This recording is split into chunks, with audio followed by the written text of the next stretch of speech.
Welcome to On the Edge with JP Devine from Central Maine Sunday. On the Edge with JP Devine audio is made possible by our subscribers like you. Thank you for listening and supporting local journalism in Central Maine. Now here's JP Devine. We've got the guy. Breaking news, 1944. Harry W. Colmary, a former national commander of the American Legion and former Republican national chairman, was credited with drawing up the first draft of the GI Bill, which was signed by FDR. I write this today in honor of that famous bill that gave me and a million others like it a ticket to tomorrow. In 51, I enlisted in the Air Force and after boot camp, got sent to a Southern college to learn how to type classified documents and meet Southern girls, after which I was graded A in both. In 1954, the Korean War had ended abruptly with no clean decision except the shooting had stopped. At the time, I was stationed in MacArthur's office on the Ginza, where I was never in any kind of danger. Then in 1955, the Air Force was loaded with clerk typists and ancient Underwood typewriters, so they sent hundreds of us back to the streets where we came from. The typewriters are now collector's items. I arrived home from the Far East with $400, a package of curious documents, and a blank future. I was warmly greeted by family and friends with hugs and kisses, good food, and the same question, "What you gonna do now, kid?" Of course, I had no idea. One of those curious documents explained that I was eligible for the GI Bill.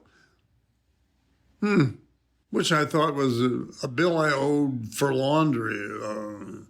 Happily, it was about this bill that said I could go back to school and learn to do something impressive with my high typewriter speed. One day, while waiting to get a haircut, I picked up a magazine called Theater Arts. The prestigious Cleveland Playhouse Academy of the Theater Arts in Cleveland, Ohio, and Chautauqua Institute in Chautauqua, New York, is accepting students. And then the best part. Tuition free for GI Bill approved students. Yes, sir. Before my haircut dried, I was on a train for Cleveland. I arrived in Cleveland in a rainstorm and was accepted the minute I stepped in the door, dripping wet, because K.O. Malone, one of the founders, had a desperate need of a young, handsome soldier for that season's opening production of Girl on the Via Flaminia. I was hustled on stage where the leading lady took one look at the handsome me and said, "Okay, we got our guy. Let's get started." And the star was born, sort of. Then, with my $300 discharge to pay down to $60, the GI Bill checks were delayed. For months, I slept on the stages of the sets of Stalag 17 and in Juliet's Coffin. Seriously. Luckily, the owner of a friendly corner Italian restaurant on Euclid Street, who was a veteran, fed me lasagna until the government got my checks fixed.